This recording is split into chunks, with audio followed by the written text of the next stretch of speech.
Hey, everybody, we're here live, Pinecone Studios, New John Simmons Show. I'm here with Dr. Steve McCullar. Steve, how you doing? I'm great. How are you, sir? Doing so excited to have you on the program, man. This is just a conversation between friends here. I mean, we're at Pinecone Studios. You see the Pinecone here? That's what I'm talking about.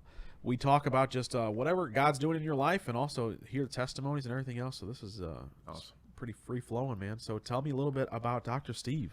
So I'm from Cincinnati, Ohio. Okay. And I moved here in 2011 and had a long history of medicine and wound up getting accepted over to WashU. And then that brought me to St. Louis. And so from there, my track was to go into med school, but I decided to go to PhD program. Okay. And so I took a different route there, but that's what got me here into St. Louis. Cincinnati. So you're not a St. Louisan, so you're not from the St. Louis Proud. You're from Cincy and Proud. What do they say up there? That's correct. Well, I mean, it's just we're from the Natty. Oh, I got it. The That's not a term I've heard before. Okay, so I'm with you though. I'm flowing here. So, born and raised there. Born and raised. And so, what draws somebody into medicine? What was it that for you? Oh man. So I tell people this funny story all the time. So my brother, I always wanted to go into sports med.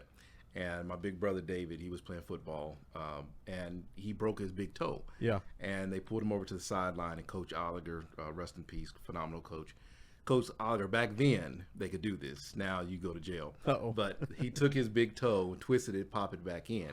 And as little brother, I'm on the sideline just looking like, what are you doing to my big brother, you know? Yeah. And I thought it was the coolest thing. Yeah. And from there, that started the journey. Like, how do you do that? Yeah. You know, so that's what started. Bring your mic a little bit closer to your mouth for me. And so that's interesting. So see, I get sort of squeamish around that kind of stuff, but not you, huh? No, not at all. Not at all. It even took me to the military. I was a Navy corpsman with the Marines, and just absolutely loved my time with my Marines. So hold on. So you got inspired by a football injury or sports injury, Okay. and then you decided to go into the military. Correct. So I did. I played football. Went on football scholarship myself, and then between schools, I wound up going into the Navy. And when I was in the Navy, I was a corpsman, and I had an option to go with the Marines. So my goal totally was to go into sports medicine still, Yeah. but to get that experience. And so when I went into the military, I volunteered for a mission trip overseas, and I went to Indonesia, and we did a humanitarian mission trip, my first one, and it changed my life. And I wanted to do global health after that. So it took me from sports medicine to now looking at global health. So it's been a transition, and I still do humanitarian missions, but it's been a transition period through medicine. Wow, this is I'm very interested in the medicine side of your story because I don't have a lot of people on who walk in that world. But it must take a strong upbringing to sort of get you excited for that kind of like book heavy, class heavy studying and doing all that sorts of things. So like, what was your upbringing like that prepared you to step out like that? Man, my family just phenomenal. We had so much love. We were rich in love. You know, we weren't the wealthiest, but we were definitely rich in love. And my parents, my dad's Sunday school teacher, and just one of the most phenomenal teachers you've ever met. And so watching him study and then watching my mom, they didn't play when it came to academics. So we always had the academics there. We would study at home. We would play, educational games at home. My mom would always make it fun. And so we grew up in an environment to where, because my parents didn't have, they made sure that we had. And so they enforced academics strongly in our house.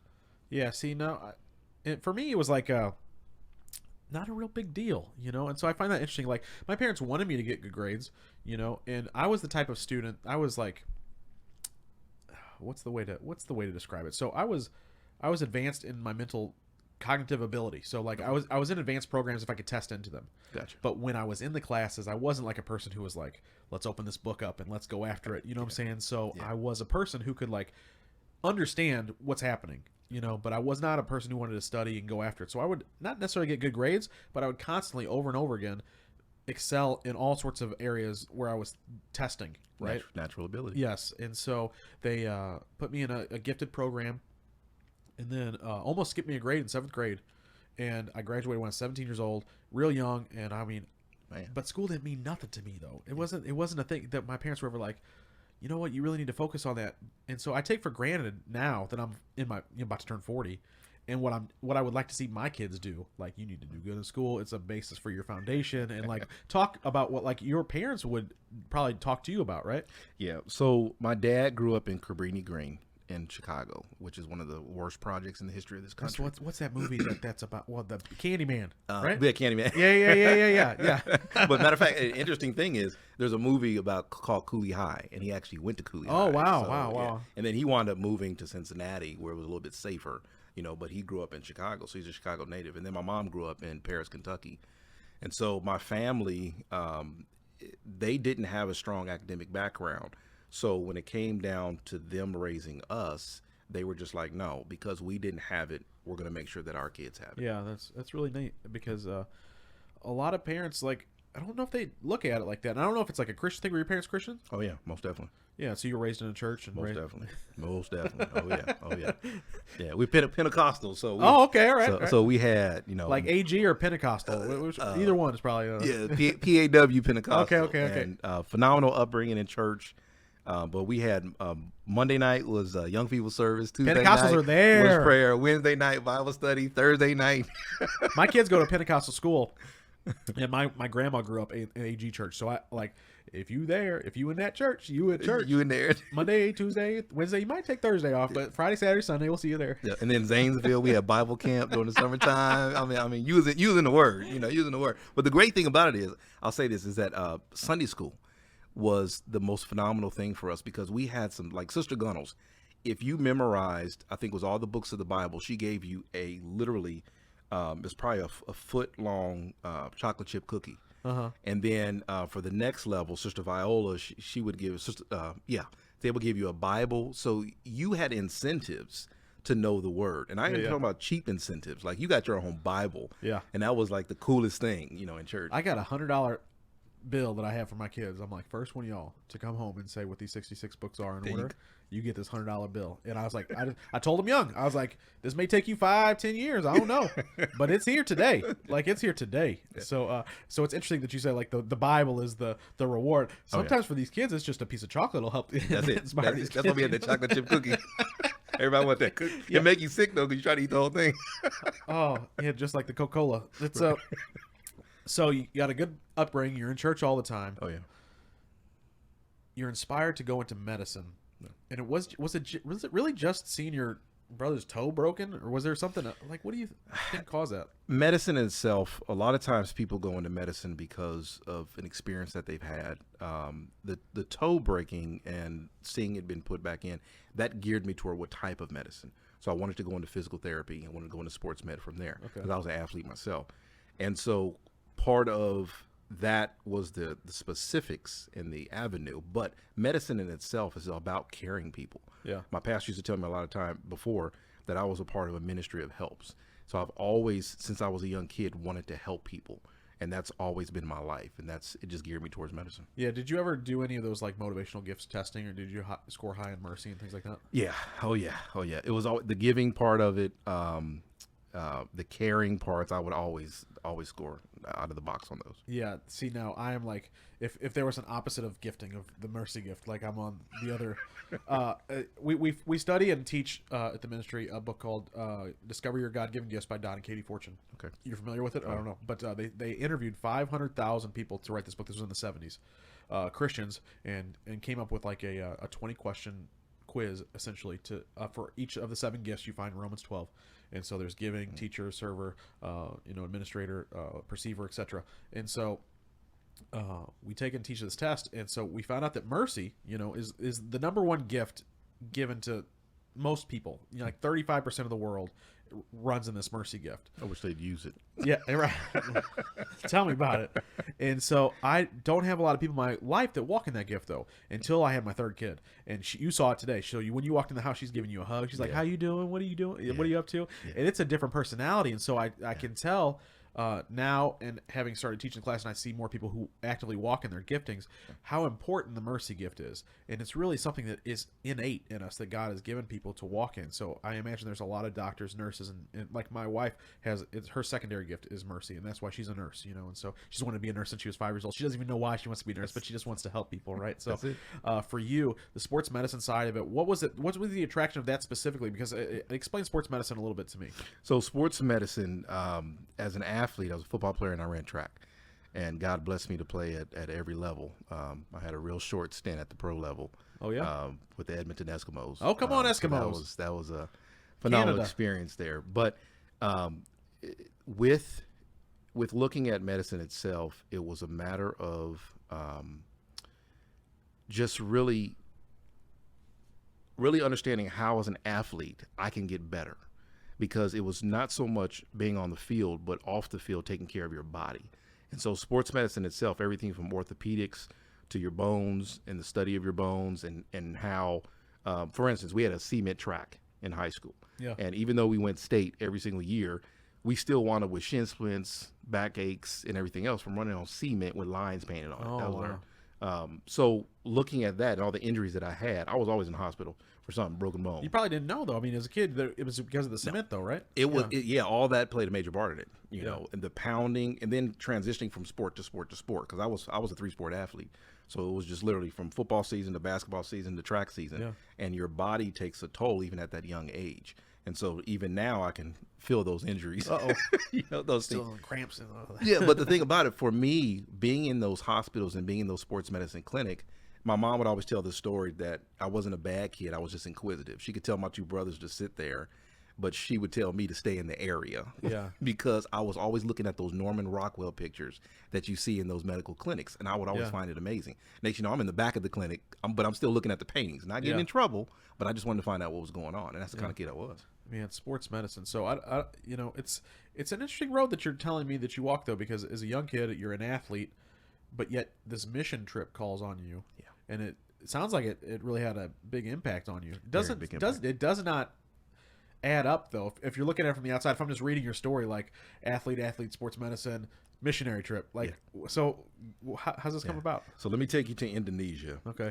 So our mission was, I went to optician school in the Navy, and so our mission, they wanted us to go in and make glasses, and in the middle of the jungle. So literally we take all our equipment in. We had one team that was doing ocular surgeries, and then we had another team, which I was part of, the opticians, where we would make the glasses. So our joint mission there in the jungle, imagine going out the first day you get there and you're setting up your equipment. So they had this like a little tiny school, probably about 3 classrooms. That's how big it was. Yeah. And we set up all our equipment in there. That was the first night. Now hardly nobody's there. You come back the next morning, you have 5,000 people out there. Literally, and they walked all night long to get there because it was free health care. Now, 2 stories real quick. The first one was the kids. So they told us to bring candy. So I brought a bag of Starburst. I remember this little kid came up to the window, and I got a picture of him too. I wish I brought it. But he grabbed the candy, and he said terima kasih, which means thank you in Indonesia. And he disappeared. And I'm looking at my coworker, Mark, and he's like, where'd he go? I was like, I don't know. Man, about 5 minutes later, he come back with 10 more kids. Yeah. He's brought the buddies. Exactly. And he's got Jerry. You know, he might have some strawberries left. Exactly. So the other one, which really gave me an understanding of how important what we were doing, we got shot at while we were over there. Something happened, undisclosed in the military mission, but we got shot at. We had to pack up probably about 3 weeks prior to when we were supposed to leave. So while we were doing that, we had to close shop at a certain time when our commander came in and said it's time to go. But I remember this father, he grabbed his daughter and he picked her up. And from our door, we were making glasses. There was probably about, I'm going to say 5 feet. He took his 13-year-old daughter and he threw her into our office. He literally threw her in there because he wanted her to get a pair of glasses before we left. I made her 3 before we left. And I'm just like, for a father to do that, you know, he was just like, I need you to take care of my daughter. Not for himself. He did that for his daughter. So I was just like, I'll take care of her. I got you. This story, for one, it's touching right to your heart. But second, like the imagery of it is so biblical, you know, from the idea of like, you guys show up to help, imagine Jesus shows up. And Man. like the first day, you're just the guy in the field, right? Man. You're just the guy in the field who gets touched, right? But you run off and you're like, dude, this guy's here. He's healing folk. And 5,000 people show up, right? Imagine how so you got to sort of, in a way, you got to experience what that felt like, Yes. you know, in that season for Jesus, right? It was like Yes. empty field, full field. Yeah. We're here. It was called a medical trip, but that's ministry. Yeah, of That's course. exactly ministry, and being able to go into a place. Now, let me clarify this, because some folks always ask this question: why not do it here in the U.S.? And what I tell the folks a lot of times is, God has a call on each person's lives. There are some people who are called to help locally. There are some people who are called to help globally. It has always been on my heart to go globally, and so that's where I studied. My master's is in global health. Even my doctorate is in international policy. And so that, for me, the call on my life is to go globally. And at some point, I'll be, heading back to do a lot of that more. Wow. So not only did this big crowd of people show up, but this man, this husband, this father, you know, he rolls up and he's like, they're leaving. The chopper's going up. We got to get the kid up over there. And he runs the baby into the... And through her. Like, Yeah, she hit the floor, rolled all the way to the back of her. but you're like, look, these bruises will heal. Yes. But you're gonna get you're gonna be able to see for the next 10 years. Yeah. Because of this. Yeah. That is like taking your friends to Jesus, putting them through. And lower them down. It's Yes. exactly what it looks like. Yes. And it looks like people are still like that today. When help comes, when Jesus shows up, and Jesus can show up through an optometrist in the middle of Indonesia. That's right. You know, when people recognize that help is there. Man, those produce the best stories, and Jesus, of course, is the best help, and he helps in every situation. Yeah. But we have to be willing to use our gifting to be that opportunity. Because a lot of folks, especially in church, they'll just be like, I pray the Lord's going to bring somebody. Yeah. It's like, knucklehead, look in the mirror. He brought you. I'm here. Yeah, that's so funny. The church world. I know you wrote a book about it. We're going to talk about this book here, guys. Everybody, we're going to put the link in the description. Let's talk business teaching and training in churches specifically. So a lot to cover there. But I want to finish wrapping up your story. So let's talk about what happens. Were you in the Army a long time? No, so I did 3 years, almost a half year, and then I had an opportunity to get out and go back to school. So I got into a scholarship, and then I was able to go back to school and finish up playing football.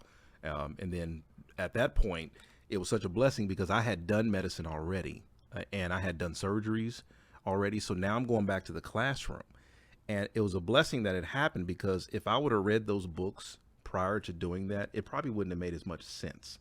But now when I'm reading anatomy, physiology, because of my experience, Navy corpsmen are the best prepared medics in the entire world. The training that they give us is world class. And any country that knows about the United States military, they know that the corpsmen are the best trained. Yeah. And so it's an honor to be a corpsman and stand among that group and have that type of training. Yeah, it reminds me of the scripture that says, like man's heart plans his way, God guides his steps. Yes. For you have this, vision of doing sports medicine in your life. Little did you know that the trip to the military was going to be the big part or a big piece of a puzzle that was going to lead you further in life. Yes. So you end up in school. Where'd you go to school at? So I went to Miami of Ohio. And so when I was at Miami, Ohio, I studied athletic training. So I'm still kind of butting my head of, let me go back to sports medicine, Yeah. And so at that point, there were some things that occurred that really helped me again to steer my path. And so I had an opportunity to go try out for the Eskimos at that point. Met my trainer, Richard Carey, in Cincinnati. He used to play for the Bengals, matter of fact. Okay. He's a minister. All right. And it was such a blessing to go into a gym and train and hear gospel music. Oh, yeah. And anytime, personal trainers world in Cincinnati, Ohio, he trains professional athletes. And anytime I have an opportunity to speak about the gifting that God has placed on him to make his stand to be a Christian business, and come in that environment and still hear the word being pronounced and see it on the walls, man, it's phenomenal. So the Eskimos, how long was that stint? So that was a very, very short stint. Yeah, okay. So my agent, he was just like, hey man, you did well in the tryout. So imagine going to tryout. There's probably about 1,000 people there. They're making cuts. It's like a 5-hour tryout because when you get on the team, you got to be ready to play because the season's starting pretty soon. And so they was just like, yeah, they want to talk to you. Everything's great and everything else. And so then finally he calls me up about 2 weeks later, and he was like, well, they just cut you because a guy from the Chicago Bears Oh no. got picked up. I was like, oh man. Oh, they're so close to Cincinnati. Right. So, but we had a conversation, and he said, do you want to continue on? Yeah. Or do you want to go, to the med school route? Because we had talked about that. And I said, man, I'm not going to be chasing team after team after team. That's it. I don't think that's the call that God has on my life right now. It's time to head back to school. Yeah. And so I made that decision to head on back to school and then finish up, and went straight through an MBA, a Master's of Public Health, and an MBA, and then right into a doctorate program. That's a lot of school. It's a lot of school. But for the MPH program, shout out to Wright State University, they came in with one class left, and they said, if you do 9 more classes, we'll give you an MBA. And I said, I'm not passing that up. So that's the only reason why I have 2 masters. Hey, it's all right. Hey, you could share one. I don't have any. So, so you get your master's and your doctorate, and so, but you said it's more on the other side. Correct, the administration side. Administration side, Correct. yeah. So, did you see yourself going in that direction? No. Literally one thing occurred. I was in a hospital working, and I heard this physician cussing this nurse out. And he was going in on her, literally to a point where another nurse had to come out and shield her from this physician. And that at that point, that was literally a thing for me to go on the administrative side to make sure that I don't ever see that again. My job administratively is to protect all staff, to make sure that, especially my wife's a nurse, 37 years. And so making sure that not only the nurses, but my physicians as well too, but then all staff are treated fairly and equally. And that's so important in our medical field. I don't care how many degrees I have behind my name. It doesn't make me better than anybody else. We still treat each other with respect. Yeah, that's interesting because my wife is a nurse, and so she started nursing like the week before we met. So I've known about her entire career. I was there the whole moment of it. And so what she realized pretty early on is like, a standard nurse, right? So 12-hour shifts, switching floors, not really knowing which day to day, what kind of patients she'd be working with. Right. So she realized pretty early on that like the rules that were coming down, like patient care and different things, were different than what needed to be taking place. Yes. And so she had a shift in her heart, and like we talked about, like writing God's sentence for our life all the time. Like, what is God's plans for our life? And I was like, maybe your plan from God is to, because you notice this, like there's a reason you're noticing this and no one else is really noticing this, is for you to make those kinds of changes, And so I was like, maybe you need to sort of switch into this administration side of things. And she was reluctant at first. I was like, well, go back to school and be a nurse practitioner, do something that can get you at a elevated level. And she's like, well, I don't really want to go back to school. I was like, well, you need to pray and ask God how to open up these doors for you if you're not going to go back to school. And so she prayed, we both prayed, God show us, and all of a sudden she gets this offer to go work at, and you just told me that your wife works at a nursing facility. A nursing facility, yeah. So she gets a call to work in a nursing facility, and a 1-star nursing facility. But she got a promotion, and so she's got a promotion to work here. It's like the worst year of her life, Steve. I'm telling you. She said that like there wasn't enough people for all the patients they had. It's a lot. It's a lot. Yeah. And there's a lot on people's shoulders. It is. And so she came home crying a lot, because she has this mercy gift. She had this heart to care for people, and it's like, I'm having a hard time. And at that point, she's overseeing the nurses who are doing the work, So anyway, she eventually gets a call from the original hospital that she worked at to get promoted to another level where she's a nurse manager, essentially, over at SSM where she works now. And so they said because of her experience at NHC, she can have this job, which catapulted over all her friends that she knew who had also applied for this job because of the prayer that we put in, the belief that we had. She didn't have to go get a master. She didn't have to go get these other things that they were looking for initially because she had on-the-job experience, crying for a year at this NHC. Gift will make room for right. And that's what I'm talking about, is because the plan that she had 6 or 7 years ago to be in a position to help people who aren't getting the right care that they need, she's now put herself in a much better position, overseeing the nurses who are extending that care. And now her vision is to go even further than that, so she can be a person in a seat like you are now to be able to do effective care from the other side, not just patient care, but we're looking out for the people who are involved. We're making the decisions that help the patients have better treatment. I have to protect both sides. And on the clinical side, of course, you want to protect the patient, but also protect the staff as well too. Because there's some patients who come in who attack staff and everything else. And I wish there was more laws in place. I don't think a lot of people know that. They don't. And we have to do a better job of protecting our clinicians. You know, I don't need my physicians and my nurses coming to work to be afraid to get hit, things thrown at them, and everything else. I understand people are sick, but no one goes to work to get abused. Yeah. So there needs to be more protection. The first time she told me a story about like that healthcare has like guards essentially, or like people Sometimes who will have to sit in the room with the patient and stuff. I'd never heard of anything like this. And it's not necessarily always the patient either. It's the family members sometimes too. You have to watch the family members because the family members are coming acting up. Yeah. So it's all around. You got to watch both sides. So what do you do in your position to be able to help these kinds of people? So right now I'm in a position, I work for the Department of Veteran Affairs, and I'm what you call a program analyst, but also an education coordinator. So what I'm doing right now is working with all of our leadership and developing training programs to help our leadership. One of the in any organization, you get beat up on in middle management. You get hit from the top, you get hit from the bottom, but there's not a lot of tools to help our middle management a lot. So I'm developing a lot of tools to be able to help them. And then also too, I'm mentoring, I'm coaching leaders as well too, to make sure that they have that support. So I'm blessed to work in what we call the business office, which is a very small group, TID, Technology, Innovation and Development.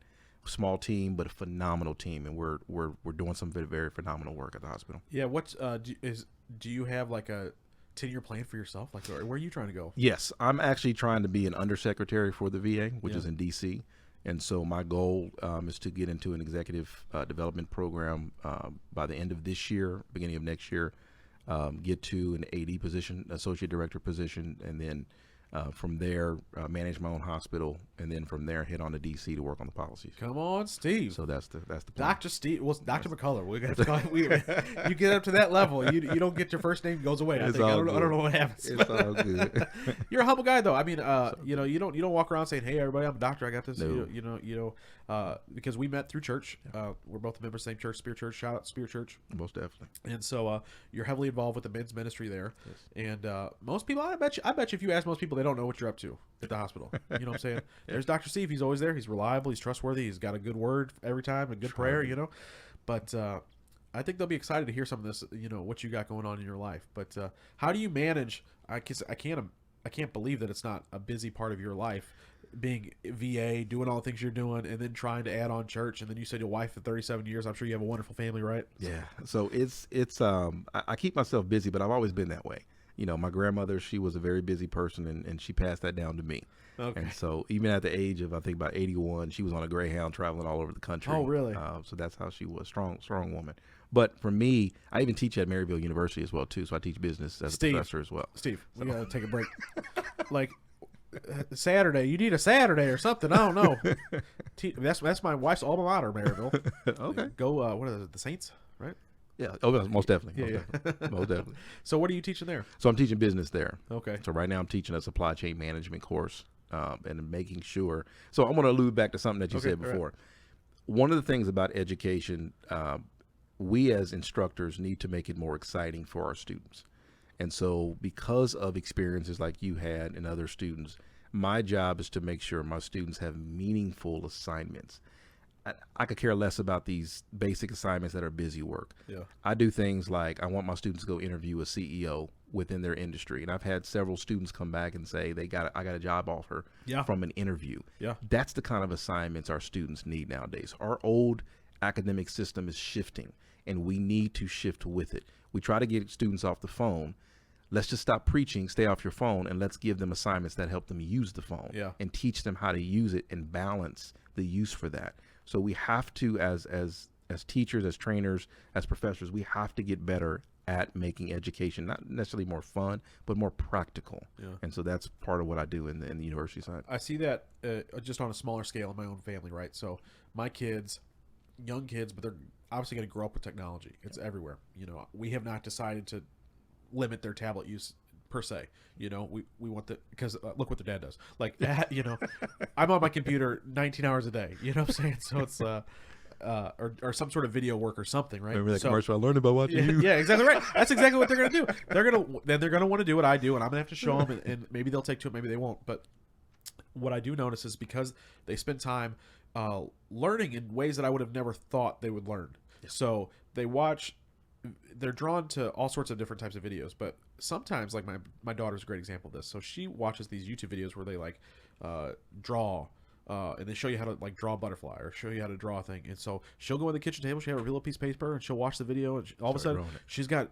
And I'm like, and so it's brought out a potential gifting in her. And the same thing for like crafts and stuff. Like they'll see an idea, like 3 levels of oil and what sinks and what doesn't, and all of a sudden they want to pull all the stuff out of my kitchen, and they're doing this, but they're learning in a way that is practical to them on their level, right? And so this is what you're saying. Let's not just put the phones away.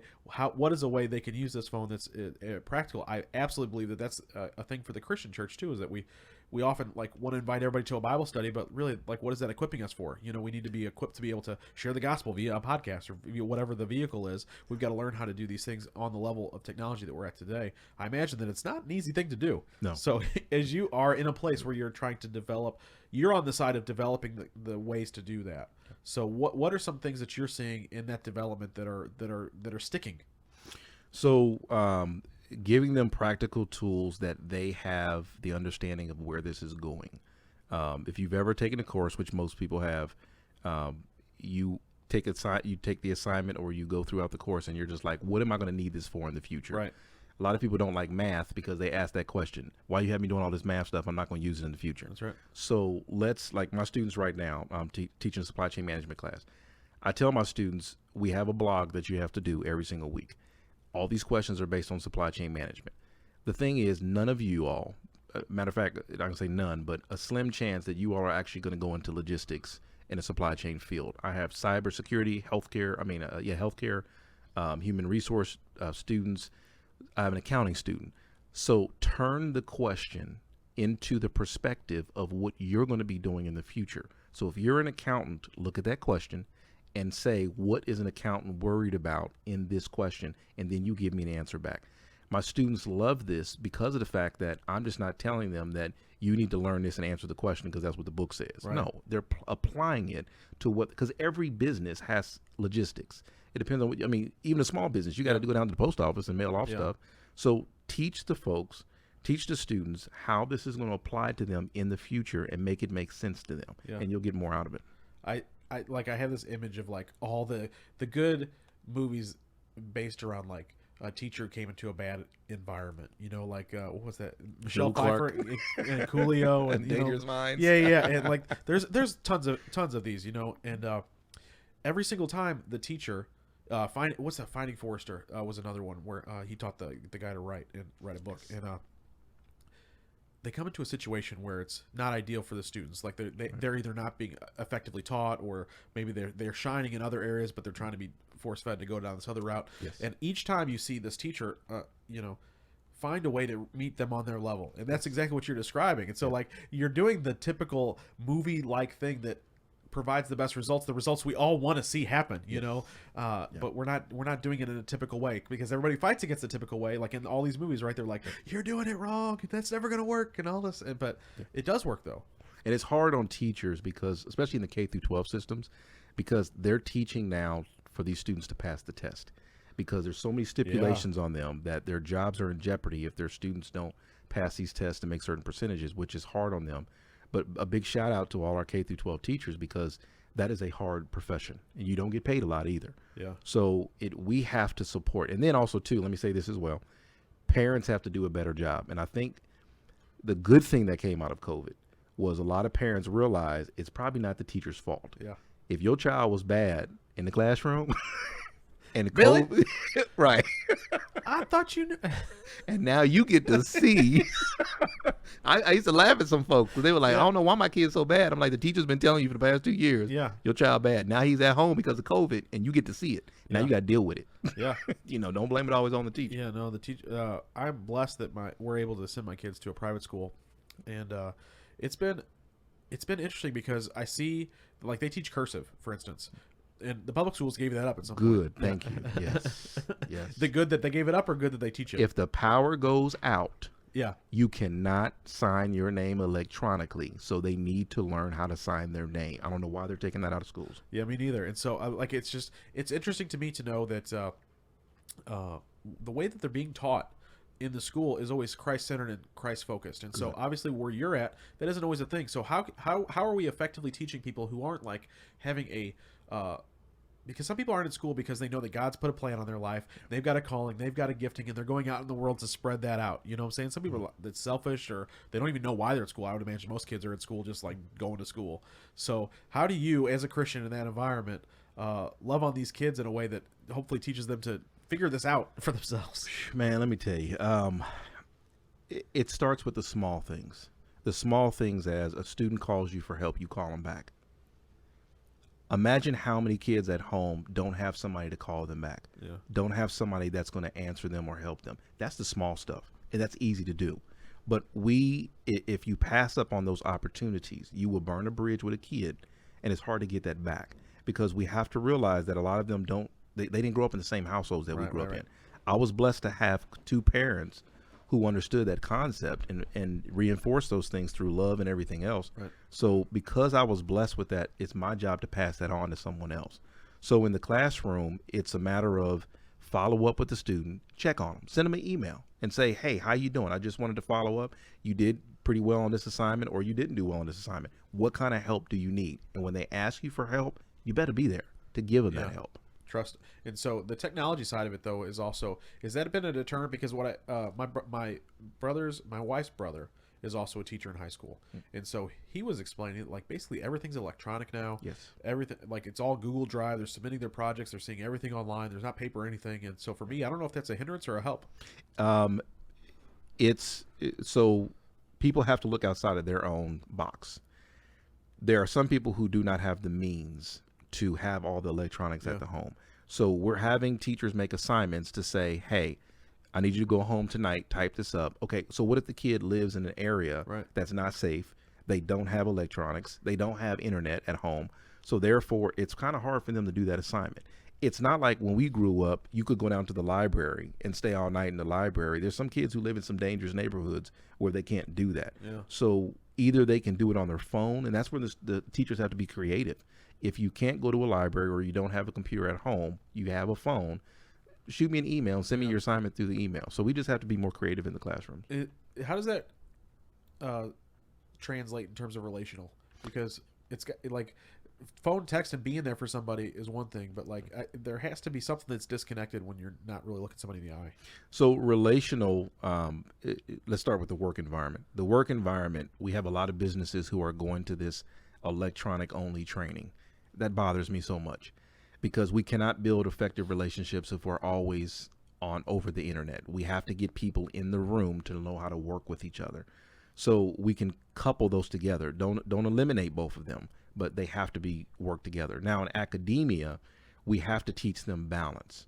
We're shifting to, yes, we need to work with them electronically, but I need to teach a student how a balance. Turn your phone off. Yeah. You know, one of the CEOs I work for, Elena, I really commend her for, she said on Monday mornings, she told the whole company, on Monday morning, I don't want anybody looking at email until the afternoon. You come in as a leader and you talk to your folks in the beginning of the week. You see how they're doing. You talk to them. Don't talk to them about work. Just see how the weekend's doing, see how their families are doing. And then in the afternoon, go through your emails. Because you'll sit down, you know, on Monday morning, you got a million email, and you haven't built relationships with your employees from the very beginning. You're stuck in your office all day long reading emails over the weekend. Now you're the boss everybody hates. There you go. Your relationships are out the window. Exactly. You're not going to be able to be effective as a boss or a communicator. With my business students, I do this thing all the time. I tell them to close their eyes, and I do it in threes. So I say, close your eyes, and then have them open their eyes. And I say, no, no, no, no, no.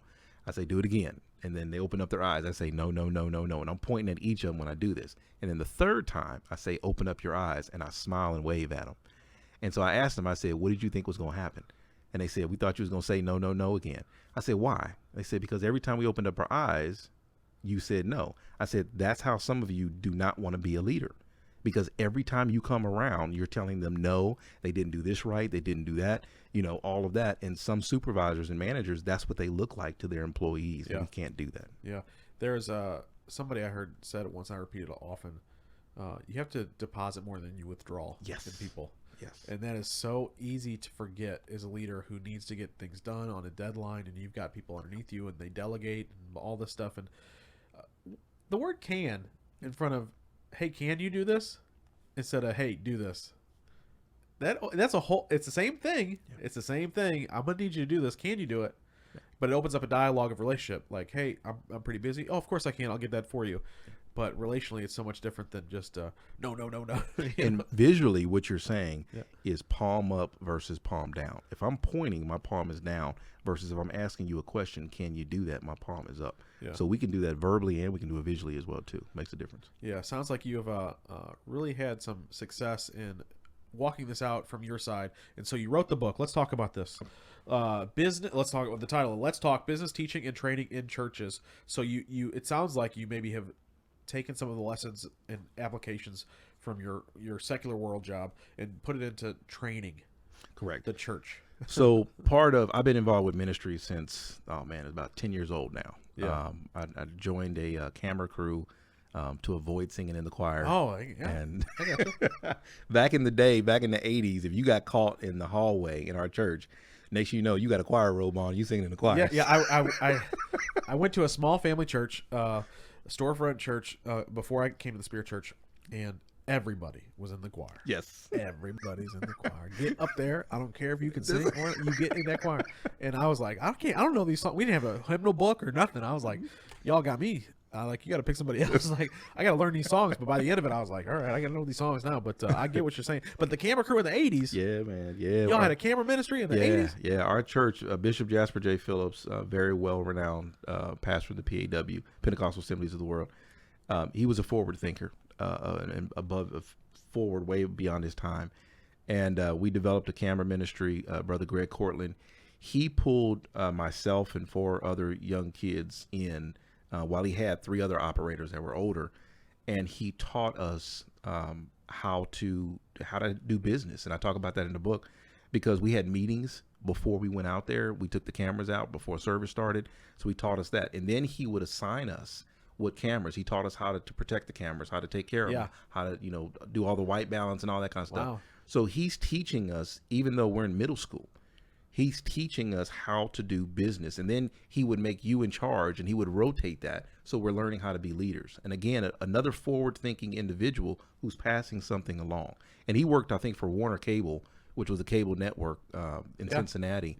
And that's what he would do on the part-time on Sunday, is come in and run our camera program. And so he still does it today.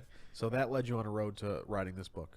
So this was the business part of it. And then my dad has always been involved with committees and everything else. And so tagging along with him, my mom was a seamstress. She had her own business. She would do that in the basement.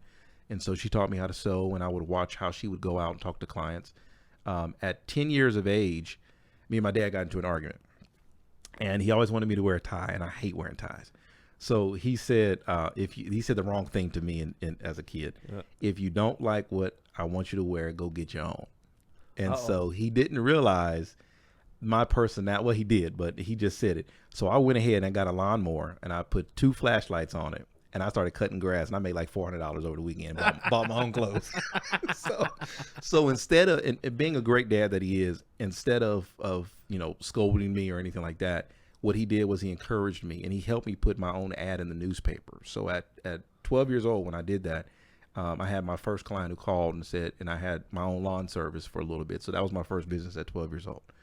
And my parents always encouraged it with flashlights on there. I was out there. So what did you buy instead of the suit with the tie? So it's funny you asked that, because he always said he'll give us $20 towards any pair of gym shoes that we want. And I remember I wanted some Jordans, and I was like, man, I'll get some Jordans. So I remember he took me up to the store, and my dad is such a phenomenal teacher because he didn't say, no, you're not going to do it. He always asked you a question, and he said, how much money you have on you? I said, $400. And he's like, wait, that's what you did, to make that money. What did you do to make that money? I said, I was out there in the hot sun cutting grass all day long. So he said, at this point, I really want you to consider getting 1 pair of Jordans, or going over to this other store and getting some Nikes that are half price, and you can get some outfits to go with it. Because he didn't say no. And I remember just standing there like, if I buy them Jordans, that's half my money. And I get no. So I never bought Jordans as a kid. I would always go to Value City, TJ Maxx, everything else.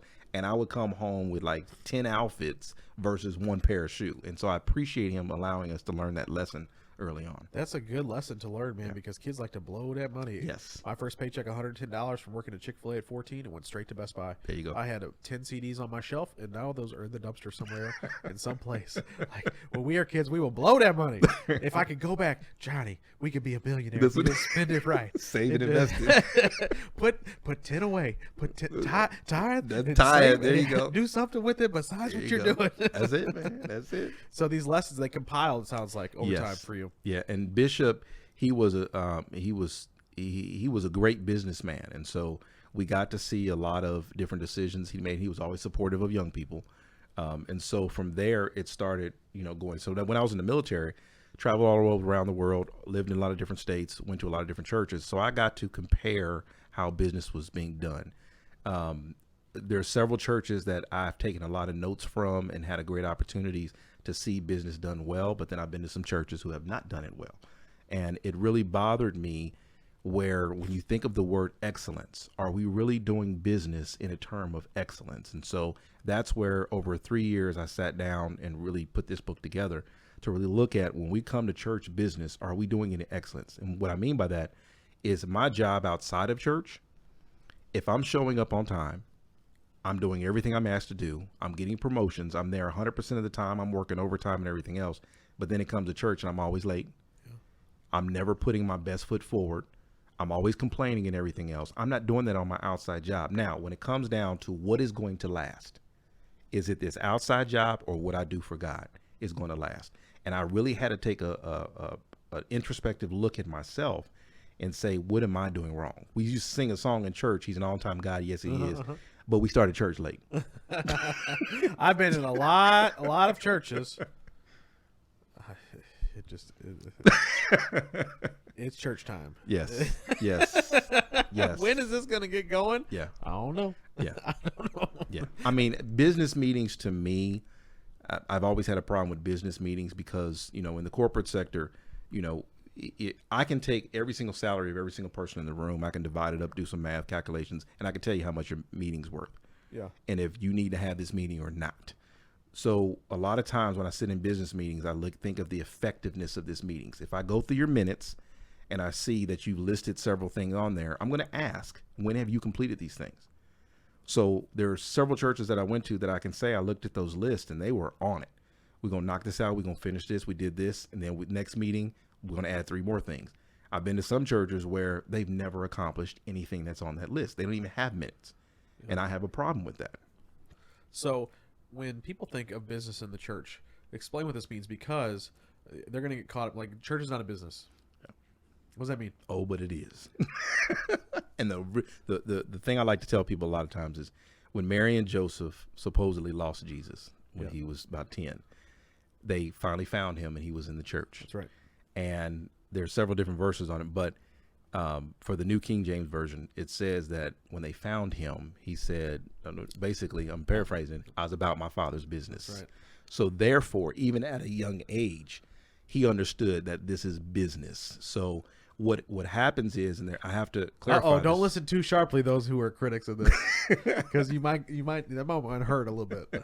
I have to clarify this because a lot of times when folks are saying we need to not so much think of church as a business, I have to really look at the psychology of this, meaning where is their feelings towards business from their experience? When we talk about business in the church, we're supposed to be better than what we're doing outside. So if you've been hurt in businesses outside of church, if you've worked for corporations or companies that just don't do it well, don't bring that in the church, because you have a lot of backbiting, you have, politics and everything else. Don't bring that in the church. We're supposed to be better. And so that's where, yes, we still got to pay taxes and we still have to do a whole bunch of other things.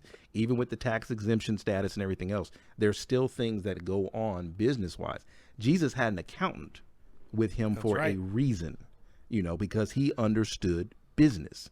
So having a physician and having entrepreneurs who understood business, people really need to take a look at those 12 disciples and really think about what they did for a living and think about what they brought to the table. They knew business. Yeah, all of them did. Yes. For the most part, fishermen, tax collectors, we got accountants and all these other things, going on that these guys understood what it was like, and I'm sure they applied it in their ministries. Exactly. And so here we are today. Like nothing's changed. No. Like we've got people who work in business world who also work in churches. Churches aren't a business in the terms of that we're selling you a product. Exactly. You know, but it can be run in a way that it allows us to be excellent and provide a good service, for lack of good ministry. Yes. You know, if you want to replace the term.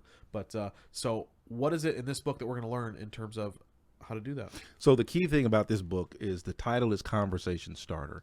I was very careful of picking this because I don't want people to feel by any means that I'm trying to tell them how to run their church, how to do things a certain way. It's literally, in order to make effective change, you have to start with a conversation. And so this is just me putting my thoughts out there to literally get folks to start having a conversation about business within their churches. Again, very particular about not telling people you should do this, you should do that, but start having the question, are we really doing things to a level of excellence? Are we showing up on time to our meetings? Are we effectively training folks, or are we just throwing them out there? A lot of churches that are small churches have to be really careful of, when they grow, having certain people in certain positions. I've helped start a church, and I've seen you pick auntie to take care of the books when you got 5 people in your church, and your storefront church, now you got 20 people. Auntie's still okay, because she's the only one. She's never had any HR experience, doesn't have any experience with finances, but because she's auntie, she's the only one you have. Boom, next you know, you have 2,000 members. Auntie's not qualified. And I'm sorry, I love auntie as much as you want to, but at the same time, unless auntie has gotten the training, and I'm not necessarily going to say go to school, but unless she's gotten the proper training to manage that type, that is not a good business, I'm going to say policy, but a good business outcome to have. Right. You need to have people who are qualified. You wouldn't, but people get hung up like, I don't want to fire my friends, my family, and a lot of churches, especially new church plants, are often family members. Yes. Yeah. So you got to struggle through that, and a lot of people have a heart to start a church, and they're on fire for God, and God's called them to start a church, but they're not built up as leaders who are effective trainers necessarily. Correct. They might be great speakers and great effective evangelists, but when it comes to training a staff on how to operate the machinery and get the thing going that you need done, worry about the lawnmower that needs to get turned on and all that kind of stuff, they might be ill-equipped. So I definitely, I've been to, I don't know, maybe a dozen churches or so in my church life.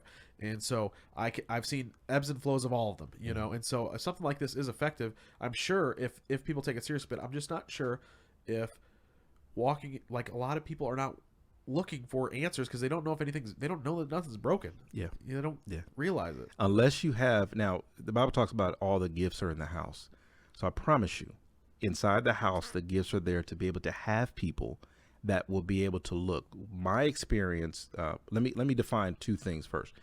Number one, the biggest confused concepts in business is leadership and management. People get those 2 things confused all the time. Just because you're telling people what to do does not make you a leader. That's right. Leaders inspire versus managers tell people what to do. So that concept has to be dispelled first for people to understand where they fall into that spectrum. Next, they really have to understand what the difference is between teaching and training. Now, I have 10 years of experience as a teacher, teaching at a university in colleges. And then on the other end of it, I've taught and trained in the corporate sector as well, too. Teaching and training are 2 different things. Teaching, you're laying the foundation. When it comes to training, you're training people off of the foundation. So you have folks who have never been taught, and you're trying to train them but they don't ever have a foundation. So those 2 things are the concepts that really need to be looked at when we talk about leadership development programs. Yeah, interesting. So they know the what to do, but not necessarily the why. Exactly. Right. So, and you see this in churches a lot where you're growing fast and I just need a cameraman. Just do like this with a thing and press this button when we need, like, but they don't understand, like you said, you learned how to do the white balance and everything else. So yes. That is a different foundation that you have than just saying, hey, hold this, and point it at the person who's talking. Exactly. It's a different thing. Exactly. You'll have folks who are very excited, and we don't want to lose that excitement. Yeah. But the thing about it is we want to make sure that we are training our folks properly. If you have to bring folks in who have the experience so they can sit down and learn from them. I was talking to a manager this past week, and I asked the question of, do you know how to do an interview? And she said, not really. I said, okay, this is what I want you to do. I'm not going to tell you to go read a book on how to interview. I want you to pick 2 people that you know that are phenomenal at doing interviews. And I want you to ask them if you can sit down with them and watch how they do their interviews and get a literally upfront and close lesson on how to do interviews. And I remember she said, I have 2 people in mind, and that's what she's going to do. So hopefully I'll hear back from her next week on that. But we have to train people in different, and people learn different. Yeah. Some people I can give a book, they can read it and they're good. Some people are like, I don't need a book, I just need to see it. Yeah. And then I'm good from there. So we have to see how these people learn as well too. What do you see, as some problems that sort of led to the creation of this, that you were like, this is something tangible that we can talk about? The biggest thing for me is the effectiveness of meetings. I think a lot of times, especially in our electronic age, we call a lot of meetings, and the meetings a lot of times are ineffective. So the first thing is, what is an effective meeting? An effective meeting is if we meet on something, we're going to have next steps, and then are those steps followed, first of all, but what is the outcome afterwards? So if I can take a look at your minutes and say, you said that you wanted to do these 3 things. The first thing is I'm going to look at, do you have a deadline of when these things should be done? And then the next thing is the accountability. Who's going to be doing it? A lot of times that's the first phase where people fail.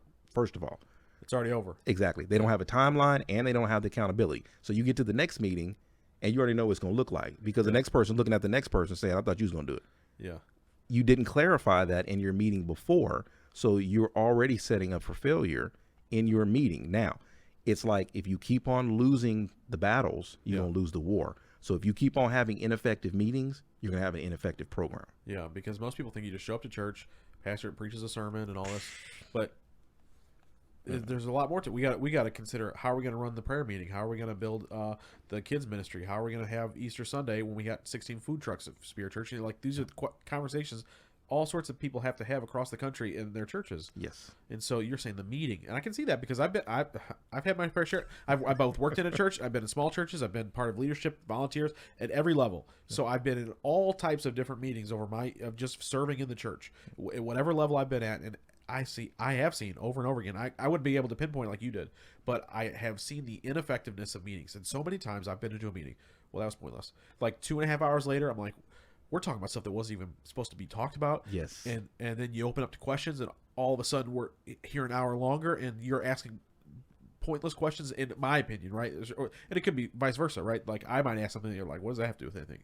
So what do we do? Like, you got to get the minutes out. You got to get the. So I'll say it this way: if we look at Jesus as a model, okay, the first thing is look at how he structured activities. There's a point in time where he was like, nope, I'm just taking y'all 3.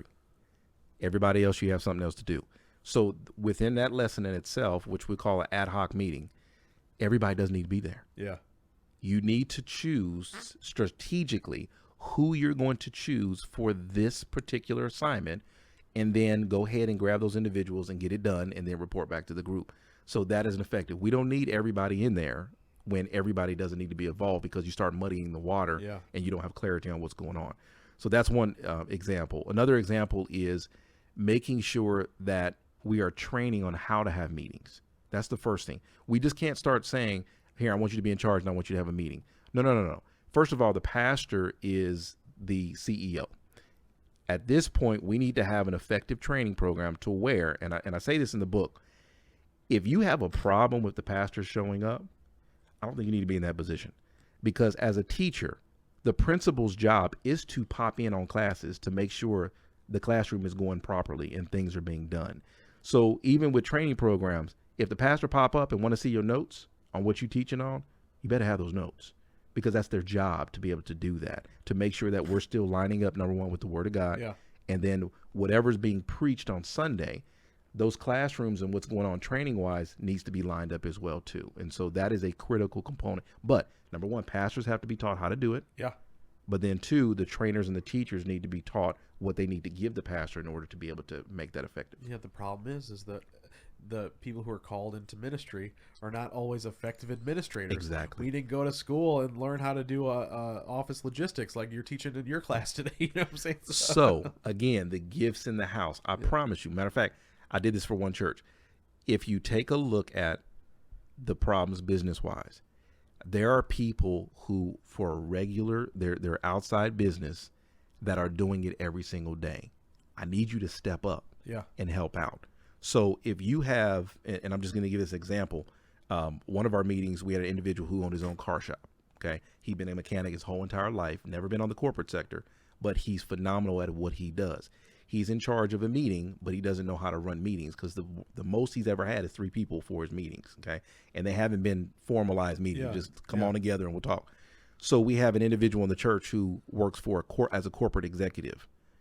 You come to church every day, every Sunday, and you're not doing anything in the church at all, but you're complaining because the business is not being effective. Yeah. Okay. You've been gifted with an opportunity to learn how to run meetings because you do that on your regular job.